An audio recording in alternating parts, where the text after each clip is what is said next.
Hello, everybody out there in YouTube land. Welcome. Well, I've got some spare time today before I go on route and fix all the stuff that I've got to fix out there in the real world.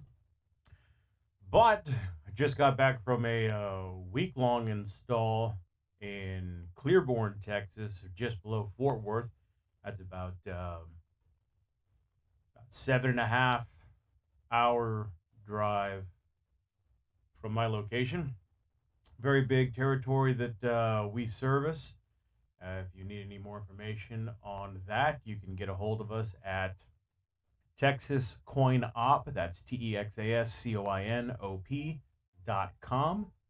We bill ourselves as the best damn amusement company in the state of Texas, and I stand by that.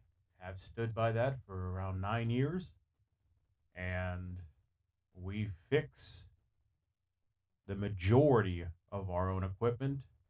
There are certain things that we are no longer able to get parts for, or certain specific SMD components that I'm not gonna work on 128 pin SMD components. I'll send that back to the manufacturer and just have a new board sent out, pay the core charge. If I've diagnosed it that far and I know specifically what the issue is, then yeah, it's just one of those no-brainers. Time is money. So speaking of time is money, I always tell people very, very truthfully, before you think you're going to get into arcade and pinball machines, uh, older Americana, vending machines, soda machines, um, older jukeboxes. I have a number of AMI, Row, and Wurlitzer jukeboxes also in my possession in my private collection.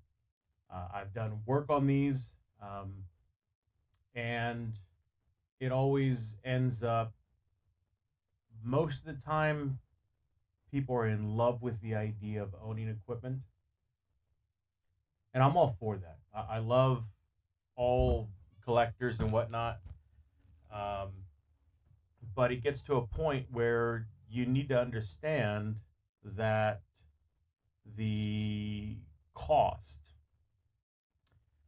of buying a unit that is 40% done, 60% done, 80% done, 99% done, there are always issues. Machines, I will say this till the day I die. Arcade and amusement machines hate being moved. Believe it or not, the machines will pitch a fit, and there's always something small, something little. After you move a machine, at least 72 hours, there's going to be something. There's going to be something that pops up, some issue that had never risen its ugly head before. There's always going to be something. And as an operator, as a collector, as an enthusiast, whatever you want to call yourself, you have to know that if you're ever going to want to purchase one of these machines, there are going to be hidden costs, unapparent costs, and if you're unable to work on your equipment, you're going to be having to pay to have somebody else come out to you and fix it on site, because realistically, people are not going to be boxing up, you know, $2,000 to $20,000 pinball machines and having them freight shipped to a company to be fixed and then having them shipped back. Realistically, unless you're a multimillionaire or something like that, that just peeing away money, I mean, it's not going to happen. I've seen it. Great customers, but it is taxing on all sides, and especially with the insurance requirements and the shippers moving in freight and whatnot the way they do, it can be very, very difficult. It's easy to pull a Stern pinball out of the box and set it up. It's very difficult to get a Stern pinball back in the original box, back on the original shipping crate, all that foam stuff exactly how it's supposed to be, and banded where it's not going to get damaged. Very difficult. Been there, done that. I'll probably be doing that again in November at IAPA. Um, One of the few people that can get pinball machines back into the original boxes and safely ship to their destination. Pride myself on our work ethic here at our company. Our employees are fantastic. Our technicians are amazing, and our apprentices are. I don't know what I would do without them. It is it's fantastic having a wonderful family here at Texas Coin Op that we can depend on each other. We pull from each other's knowledge and work together as a fantastic team. And at Texas Coin Up, we've got many other companies that we work with, many other companies that we have the ability to get brand new, which would be new, unboxed equipment, used equipment. We have access to probably somewhere around upwards of about 300,000 square foot storage space between 3 states. 100,000 square foot in a warehouse is a gigantic warehouse, especially if you're like the companies that we deal with that have go to a Home Depot or a Lowe's and you see those giant racks that all the merchandise and stuff's on. Now take that up 4 stories, four uh, solid 8 foot levels, so about 40 foot high, I would say. And that in the entire warehouse. That's how much equipment um, is out there. But again, just because the distributors, it's not like the old days. It's really not. It's not like the old days where you could go in and find a route operator looking to sell off, you know, 40-year-old equipment, 30-year-old equipment back in 2010 era. It'd be about 30 years old back then. I mean, I'd gone into warehouses before and bought Miss Pac-Man and Galaga, arcade machines that were in non-functional condition, or the operator said they were in non-functional condition and needed work. Okay, got those for $50 a pop. Those days are gone. Very, very, very, very few and far between. You're just not going to see those deals anymore. My original um, yellow Pac-Man, got that for free off of Craigslist. That was my first one. That was my first actual machine of my own um, that I got. Later on, I was working for a fantastic company, smaller route operator, and I was able to get a um, Williams Defender that had the original paperwork inside of it and written on the inside of the cabinet in the wood my family's original name and the name of their company that was in running from 1978 to around 83. And that was amazing. I got that machine, Williams Defender, with the stainless steel pinball coin door. Super nice machine. I still have it, still running, still on route, making money. And which is actually kind of a funny story because my grandmother said she was going to divorce my grandfather for not talking with her about the purchase and this and that. And it was right when the game was first coming out.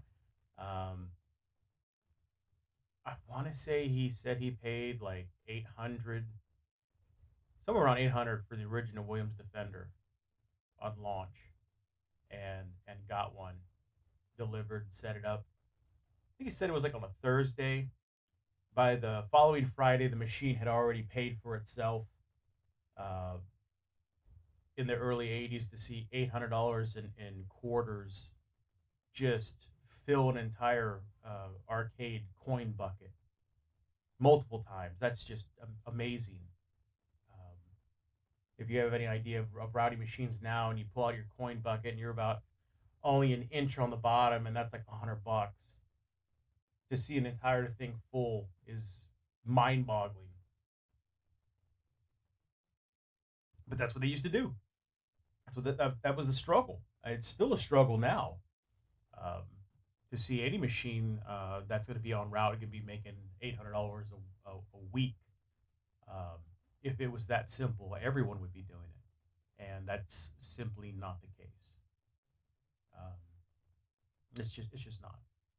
So let me go ahead and get to what we're doing here. I know it's a live uh, broadcast, so we're doing a live YouTube here, and this is a repair on a Stern Pinball branded SDU SVU. I forget the number on it. It's a SDU-100. Um, kind of see something like there. Got the camera angled just now. I'll flip it around here in a minute so we can see what we're doing. So on this was a customer's board that was brought in, and it has issues. This board has been worked on, I would probably say 2 to 3, maybe 4 times before. And it was shoddy work. I'll pull up the camera here so I can give you a better idea of what I'm looking at here. So on the bottom, we've got some burnt out traces. So instead of, you know, actually scratching those off using a actual, here, let me get this. I can see it keeps trying to refocus. Video, where's my little guy? Focus, take it off of auto, put you around 35. Okay. All right, so as you can see right here on the bottom here, you can see all of that horrible uh, corrosion here that had happened over time. So you see it right here along this trace. That trace is pretty much dead, which is why they uh, put it in a solid segment piece of wire. I prefer to bend the wires so they actually follow the traces. Looks like we've got another one right here that's starting to go bad. We'll check those out with continuity. Before I give this board back, I'll also put it through a wash of Zep acidic toilet bowl cleaner, which is a acid to neutralize the base of the alkaline battery gas that gets trapped in the back box when I leave the batteries on these machines. You can see here some rubbing here on the copper traces. What I'll go ahead and do is come back in with a light epoxy or even a fingernail polish enamel as a clear, just to seal it in so that there's no improper arcing to that. What usually ends up being your thicker traces or your ground plane. So just so that nothing spontaneously arcs out and whatnot. Right here on this side, you can see those 3 prongs coming up, boom, boom, boom, all the way going up. Those are the NPN transistors for the relays, and out of the 1, 2, 3, 4, 5, 6, 7, 8, 9, 10, 11, 12, 13, 14, 15, 16, 17, 18, 19. Out of the 19 transistors that this board has, only 1, 2, 3, 4. Only 4 of them were actually still in compliance with the electrical properties that were supposed to be happening. So if you do a diode test, you should see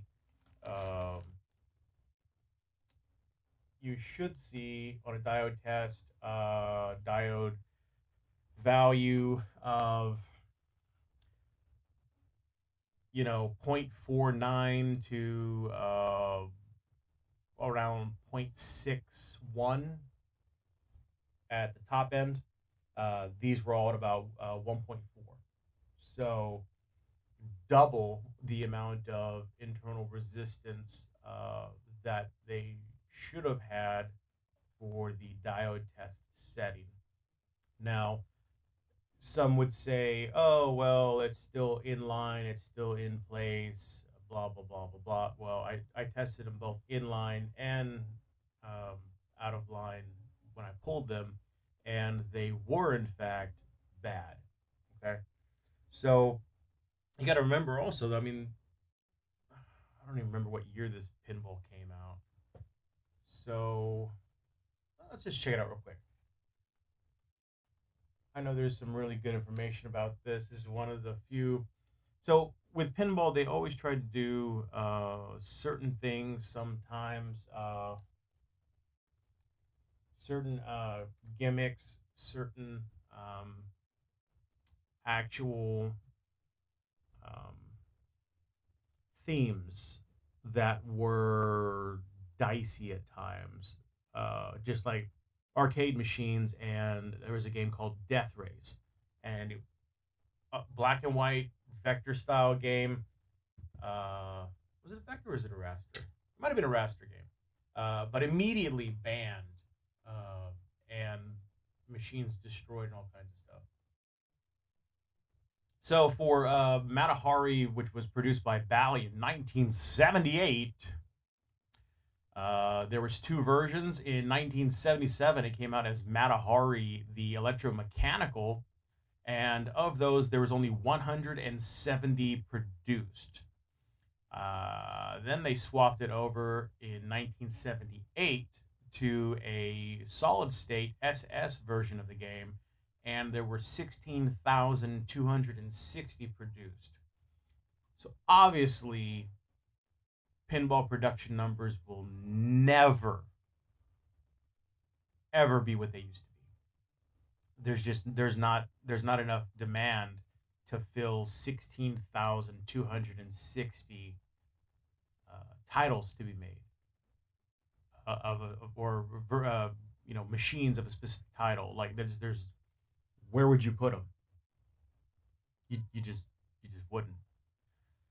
This machine has an estimated value of 1570 to 1830. The MPU it uses is the Bally MPU, the AS-2518-17. Quite a common MPU. Let's see.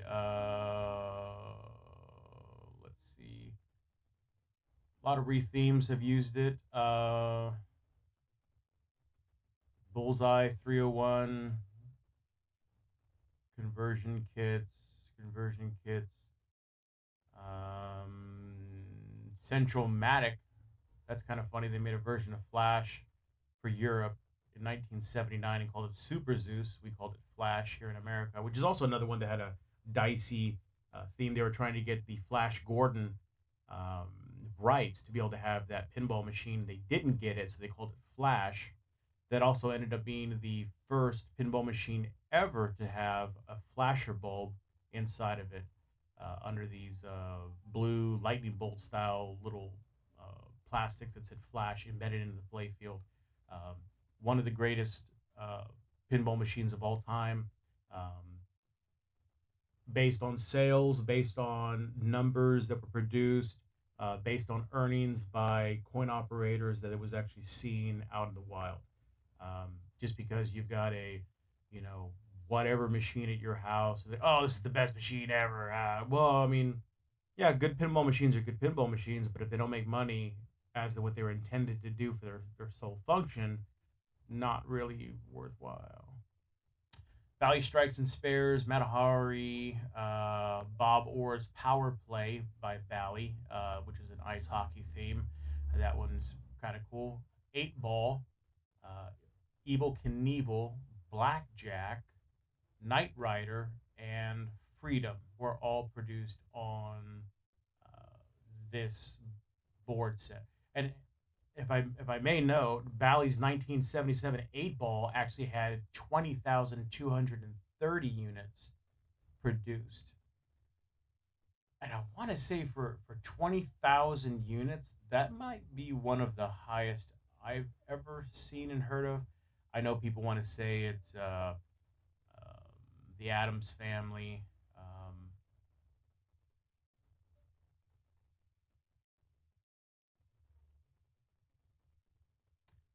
Yeah, I don't know. I am not a big fan of the Adams Family pinball machine that's currently out. That's been out. That Williams produced. Um, I watched the original show. I'm not that old, but I watched the original show, and even then, the technology that was included, the sound that was included, and everything else is just. I'd rather have a Tale of Arabian Nights than an Adams Family, flat out. I would rather have another Fish Tales than an Adams Family. I would rather have. I'd rather have Capcom's Break Shot than an Adams Family. That's a really rough position to hold.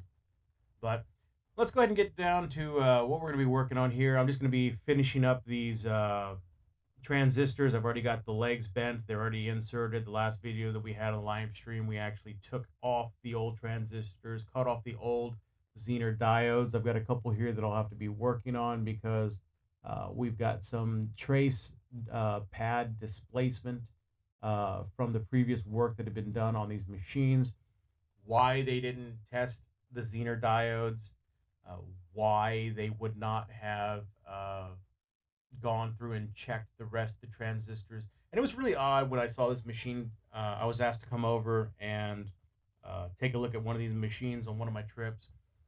And I kid you not, the board had been sent out, had been worked on, said it was in good working condition, and comes back. And the only thing that happens when you flick the switch, the GI lights turn on, the computer doesn't boot, and the transformer sounds like it's just being like kind of weird fucking sound on it, meaning that it's too much amperage is being drawn all at once on it, and there was also the sound of multiple coils being locked on, which was also like almost getting to the point where it was going to start shorting out the transformer. So we immediately shut it down. I checked the fuses that were inside the machine. The fuses were wrong, uh, especially for the display. The high voltage display is supposed to have like a I don't know, it's like a 16th of an amp or a 32nd of an amp uh, fuse on there as a time delay fuse, and it had like a 5 amp fuse. So obviously it was not going to blow, but it was causing issues with the machine. Had the machine been left on a location like that, uh, I am fairly certain that machine probably either would have blown out the varistor on the bottom or caused serious damage to the machine if left on for an extended period of time, like flat out. So we've got those along this side. These are all the transistors, and right here I've gone ahead and pulled every single Zener diode and uh, replace those. Sorry, those are not Zeners. Those are Zeners are the glass ones. These are standard, just one-way blocking diodes. They're not the 4,000 ones. I want to say they're 4,004s, the ones that are rated up to 1,000 volts, which are huge, huge upgrades versus the original like 25 volt or 100-volt versions that they had on here that had already gone bad. And they all will with time. Uh, the more time they're used and everything else, they start allowing back current and voltage to go the opposite direction of what it should. And so that's why there was a lot of coils that were being incorrectly time triggered and were all locking on at the same time. So hopefully we get this finished up. We'll be able to take another little video when we go back and actually install the board, change out the fuses, and hopefully we have a somewhat working pinball machine. You never can tell sometimes if you don't have the machine right there with you, but I've tested all the components on this board and everything seems to check out. Obviously, except the components that I've already decided to go ahead and replace. So let me get some music on and turn on the good old soldering iron, and we will get to work on this. I apologize. I'll have to get another camera. That way I can have a downward looking camera and be able to work on some of these boards just in a downward direction, which makes it a lot easier for y'all to see. Um, but it's not really conducive to being able to actually work on them because these boards are so huge. And the stand that I have to be able to work on them holds them in a vertical direction. So, well, we'll get to it.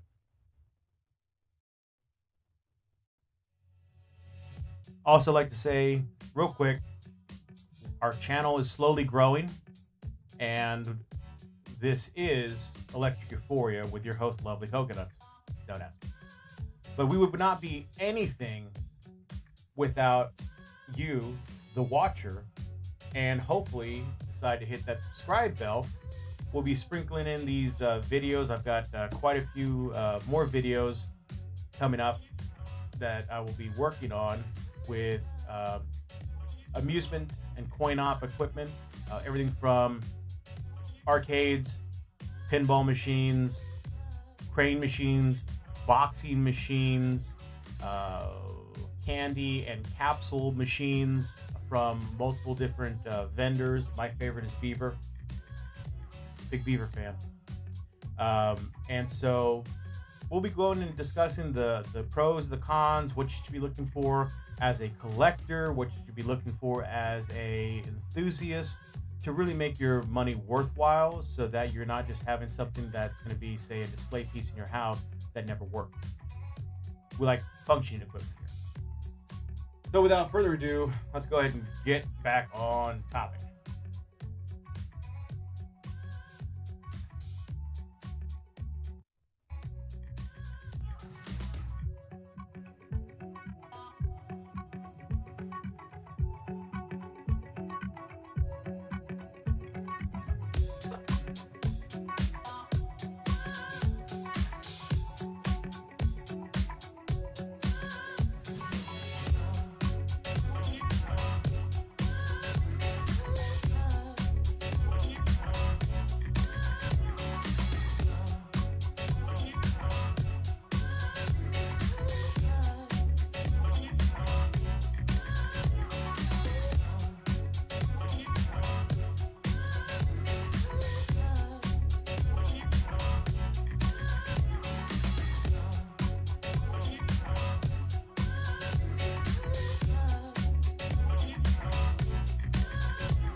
I will say one of the things that people mess up the most with this is they use the wrong size tip for the soldering iron.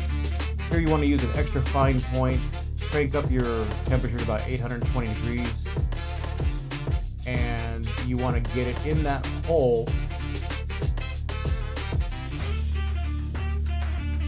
so that you're heating it correctly and you get a nice solder blob right on that guy.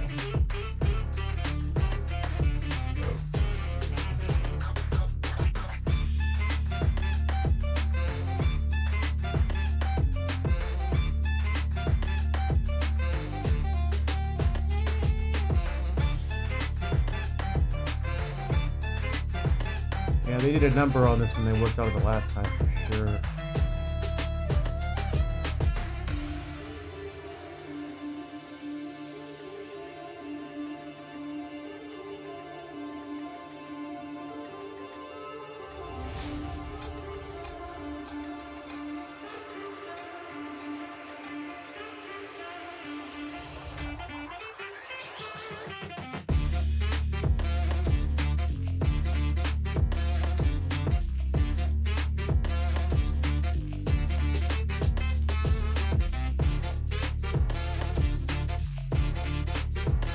And we will have quite a bit of monitor, CRT monitor chassis repair work coming up soon. I've got quite a few to work on for a couple of machines, which we will also be working on a Marvel vs. Capcom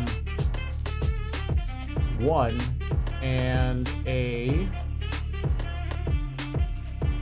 original dedicated X-Men 4-player cabinet that will be getting ready to go out on route. That's going to be super cool.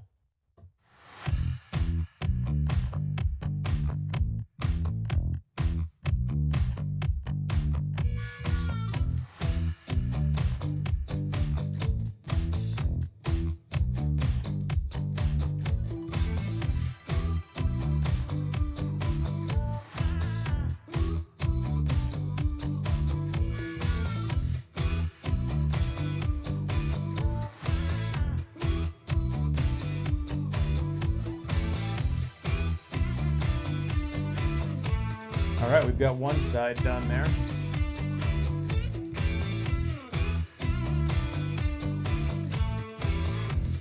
And don't forget, every Monday, Wednesday, and Friday, we have our Pokemon card openings. I'm really enjoying those. Thank y'all so much for supporting us.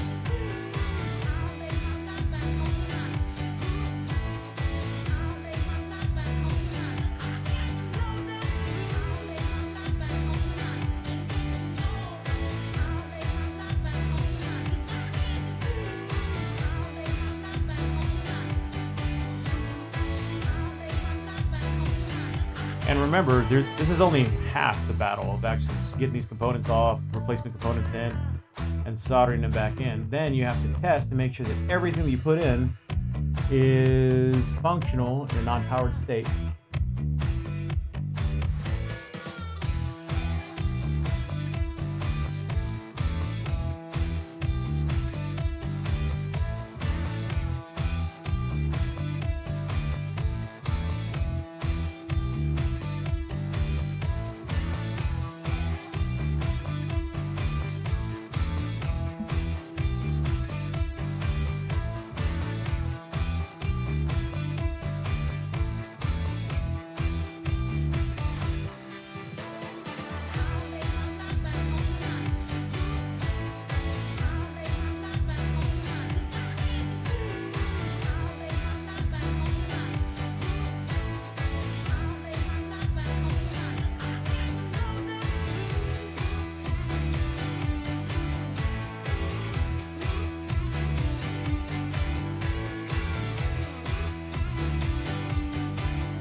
guy just does not want to solder correctly. So, the trick when something like that happens, you come across one of these pins, and I didn't wash this board yet. I usually just prefer to wash them after I've already done my work. It puts on some GC Electronics liquid solder flux. Always a pain, these damn things reseal themselves to the bottle. That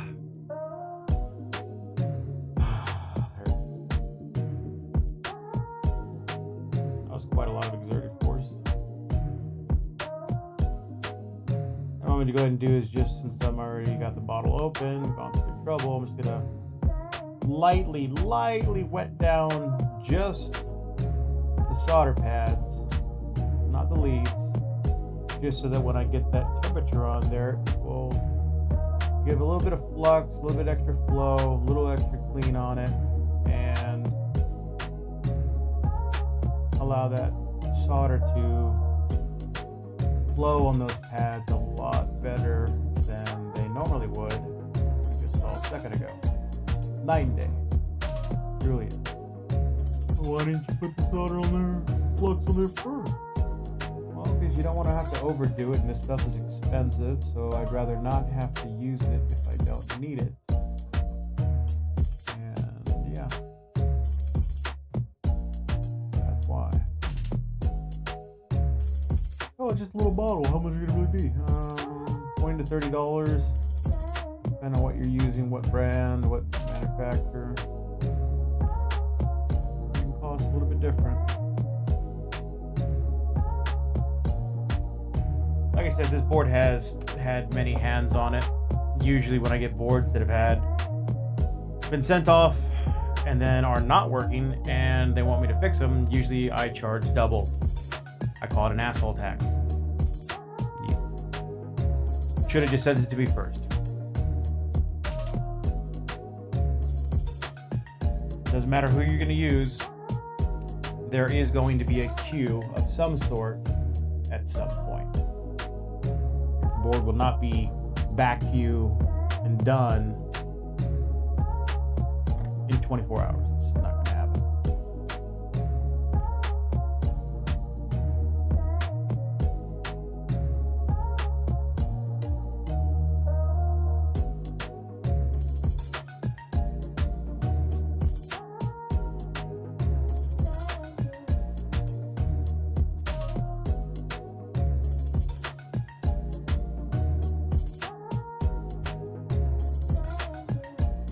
There we go.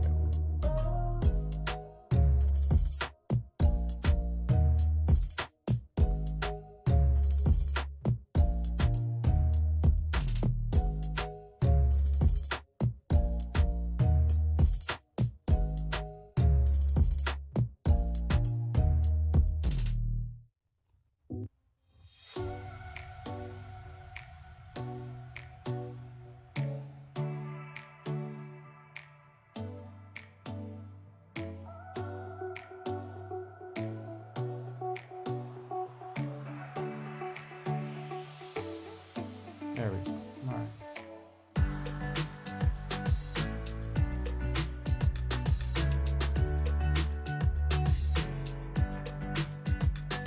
And you always want to be using a leaded solder, not an unleaded solder.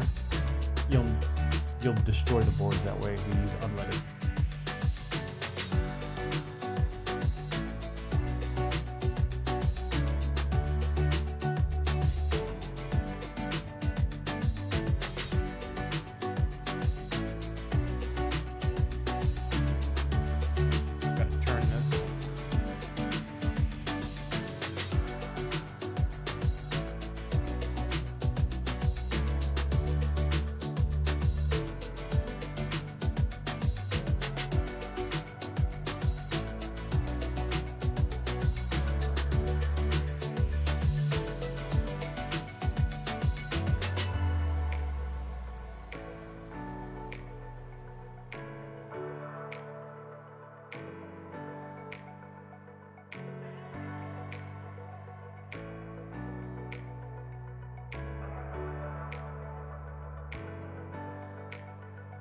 I'm gonna go ahead and try to get some of these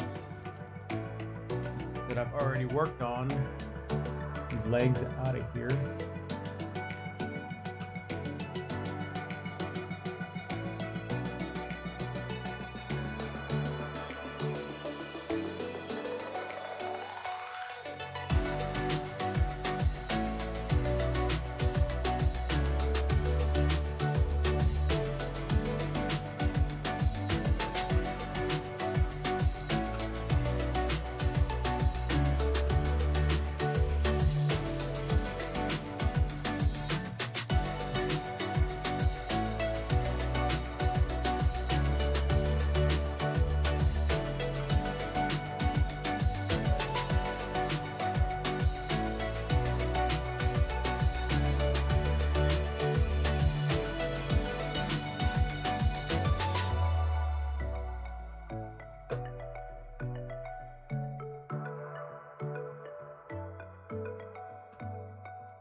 Hopefully this board will be going back to this customer today.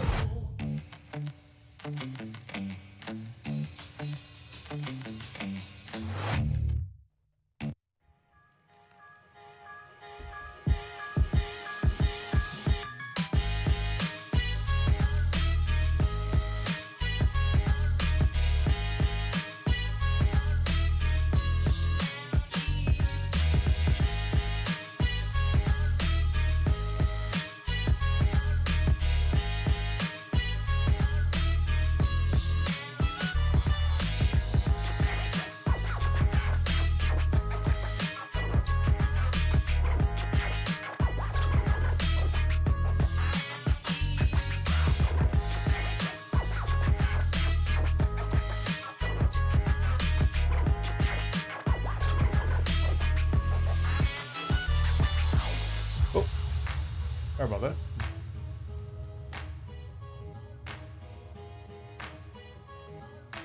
I'm gonna have to buy a new spool of solder.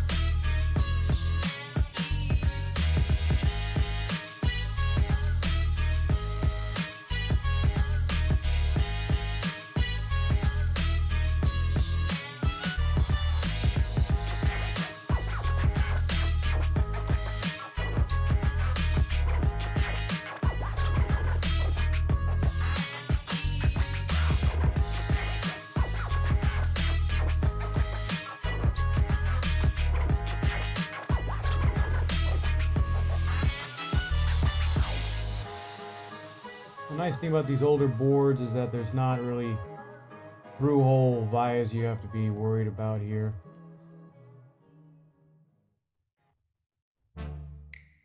You're just focused on the connectivity of the pads and the component, the bottom side of the board.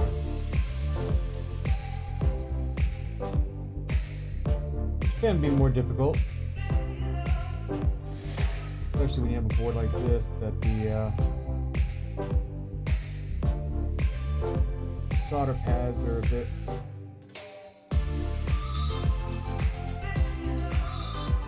jaded and worked on before.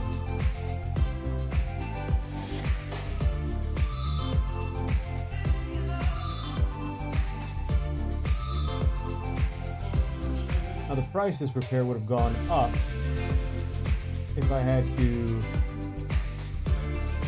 replace all of the individual pads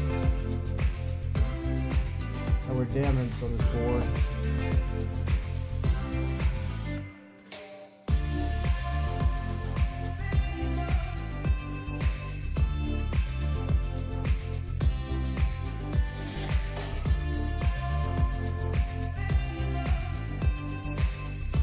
And just in case you're wondering, these are usually by the hour repairs.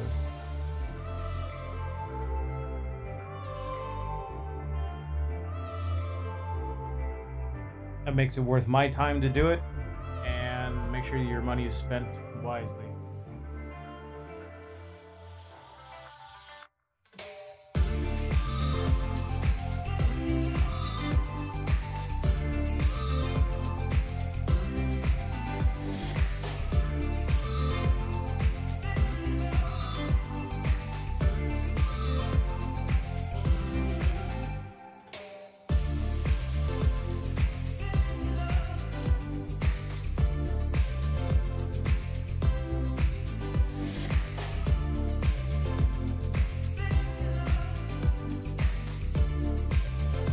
All the diodes are now soldered in and seem to be good.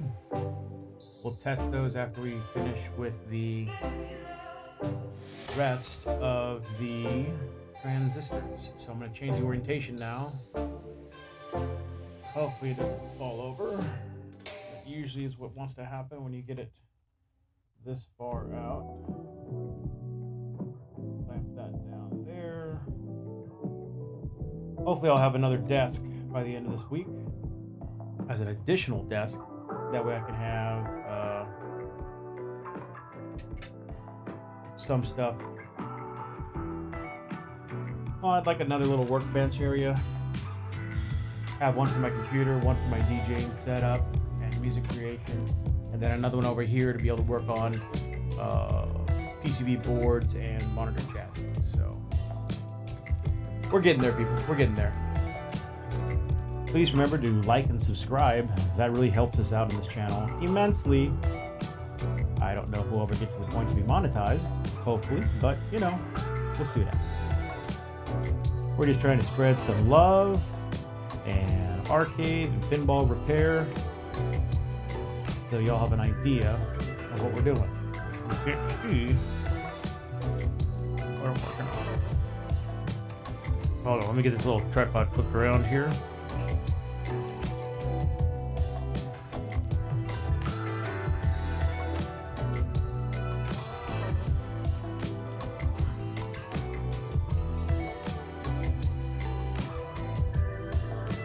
Put the soldering iron down real quick.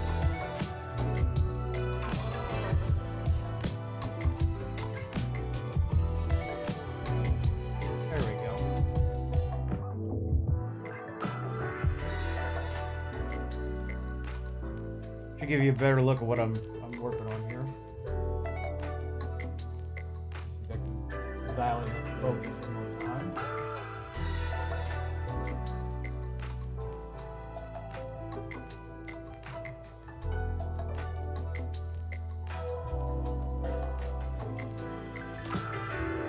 There we go, that looks good.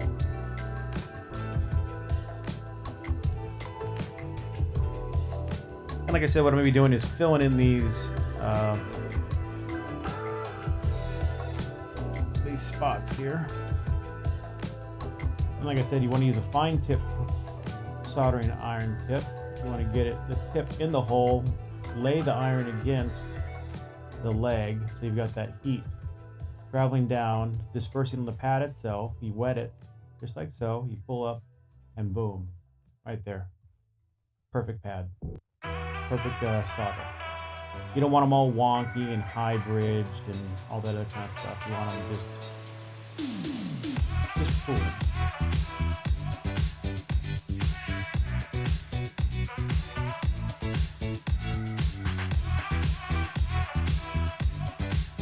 Travel now.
Thank goodness I have just enough on this roll to be able to finish up this repair. And if you're wondering, I'm using 0.8 diameter, 30 grams spool.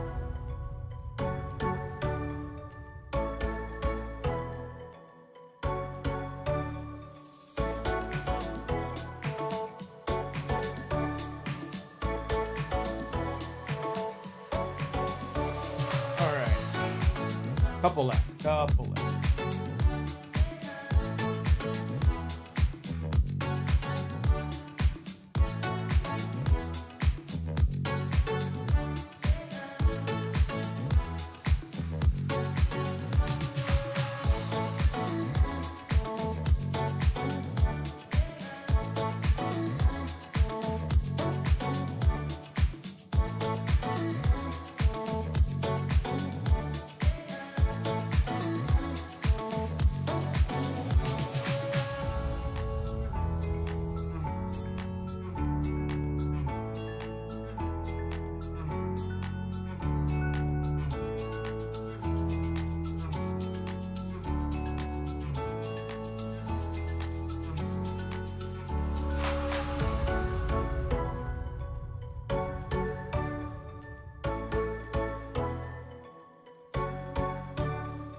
One more solder going flat.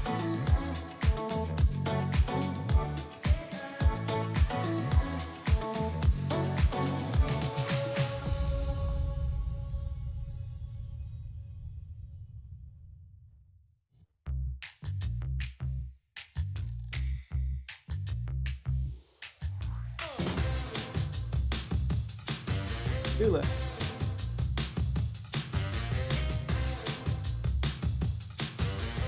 One left.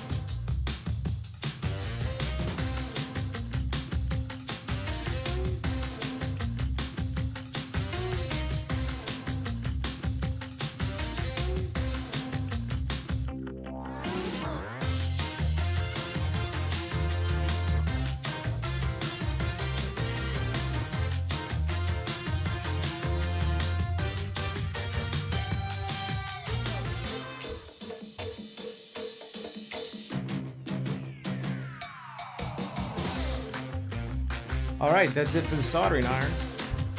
Let's flip this back up and do some testing.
Alrighty.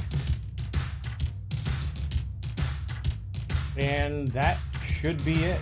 I'll just go back through and test these components here.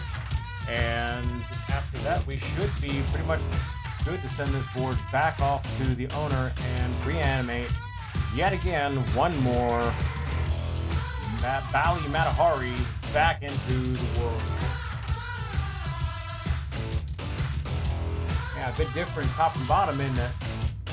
But luckily, this is all the components actually soldered through to the bottom back plane. So yeah, it should be relatively good for sure. Yeah, that's one of these icy chips got messed up. We'll come to that when we come to it. First thing is proper function testing to see what's still out, and then that helps you narrow down to what you need to get to. So, all right, everybody, that's it for this live one. Hope you enjoyed seeing something a little bit different here. This is like I said, this is a Stern SDU-100 B432